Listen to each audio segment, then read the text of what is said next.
আসসালামু আলাইকুম রহমতুল্লাহ, কেমন আছেন সবাই? সকালে উঠেই কিন্তু আমরা চলে এসেছি আমাদের বাঙালিও অ্যাগ্রোর একটি প্রজেক্টে।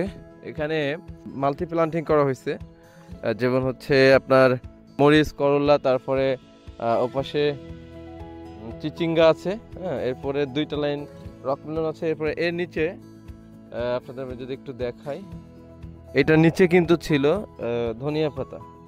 তো আমাদের সাথে আছেন আমাদের বাঙালিও অ্যাগ্রোর মহামান্য চেয়ারম্যান ফিরোজ ভাই। আলহামদুলিল্লাহ, অনেক অসাধারণ একটা দৃশ্য আপনারা দেখতে পাচ্ছেন।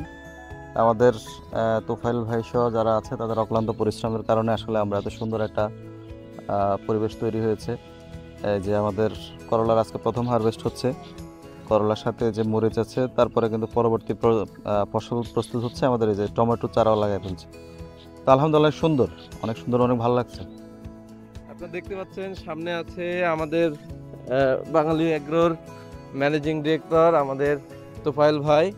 নিজেকে ফার্মার পরিচয় দিতে উনি বেশি প্রাউড ফিল করেন। তো আমরা এখন ভাইয়ের সাথে কথা বলবো।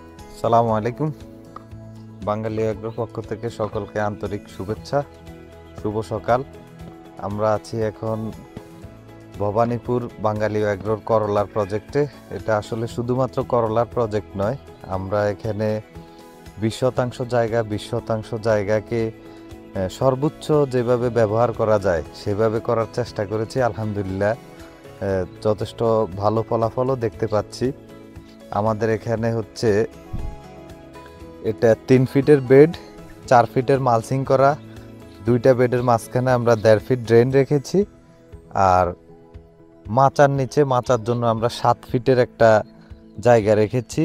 তো 7 ফিটের মাচা আর হচ্ছে 3 ফিটের বেড, 4 ফিটের মালচিং ব্যবহার করা হয়েছে, যার কারণে এক পাশ থেকে আমরা করলা দিয়েছি, আরেক পাশ থেকে মরিচ।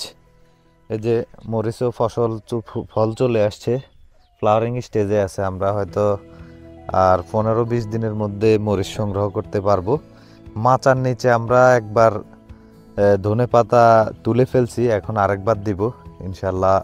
ওইবারে আমরা 20% জায়গার এই মাচার নিচ থেকে আমরা প্রায় 16 মণ ধনিয়া পাতা তুললাম। এখন আবার দিব, আশা করি আবারও ওইরকম একটা ফলাফল পাবো। এবং এই যে এই জায়গায় করলার নিচেই আমরা টমেটো দিয়ে দিছি।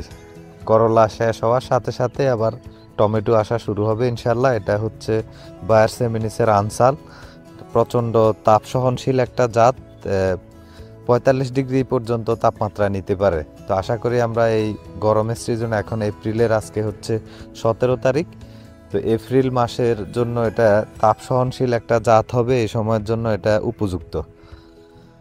তো ইনশাল্লাহ আমরা আমাদের আরও পরিকল্পনা আছে এই প্রজেক্টটা নিয়ে, এখানে যতটুকু আরও ব্যবহার করা যায় পরিপূর্ণ। আমাদের ওই পাশে আইল ফসলের জন্য জায়গা রাখা হয়েছে, আসলে সময় স্বল্পতা এবং লোকবলের কারণে আমরা পর্যাপ্ত পরিমাণ গাছ লাগাইতে পারি নাই। আইল ফসল হিসেবে আমাদের কিছু ধুন্দুল আছে, আমরা ওইখানে বেগুন দিয়ে দিব। ধন্যবাদ আমাদের বাঙালিও অ্যাগ্রোর ম্যানেজিং ডিরেক্টর সম্মানিত তোফাইল ভাইকে। ভাই অনেক সুন্দর কথা বলেছেন এবং কৃষিকে, অ্যাগ্রোকে মডার্নাইজ করার জন্য ওনার যে প্রচেষ্টা এবং মাল্টি প্লান্টিং, মানে একটা ছোট জায়গার মধ্যে ছোট স্পেস ব্যবহার করে বিভিন্ন রকম সবজি প্লান্ট করার যে পরিকল্পনা, বা এই জায়গাটা ছোট জায়গা ব্যবহার করে এত পপুলেশনের জন্য আসলে আমাদের ল্যান্ড কিন্তু বাড়ে না, আমাদের ল্যান্ড কিন্তু যেটা সেটাই আছে। তো এই ছোট ল্যান্ডকে ব্যবহার করে বেশি হারভেস্টিং করার যে চিন্তাভাবনা, বেশি প্লান্টিং করার যে চিন্তাভাবনা, প্ল্যান উনি যেটা করেছেন, এটা আসলে কিন্তু সত্যি প্রশংসার যোগ্য। আপনাদেরকে আমি প্রজেক্টটা একটু ঘুরে ঘুরে দেখাচ্ছি।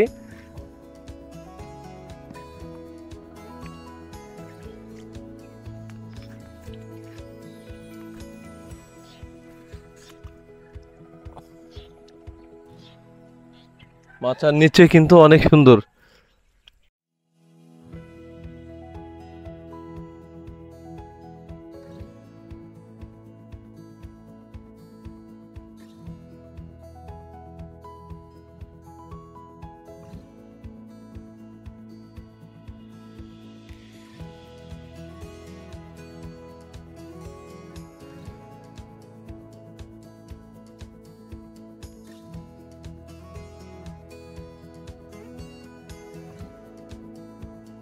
নিচের নিচের ভিউটা অনেক সুন্দর, এবং যদি ফ্রন্ট ভিউটা আমরা দেখি মানে উপর থেকে এটা কিন্তু আরো অনেক সুন্দর দেখা যায়।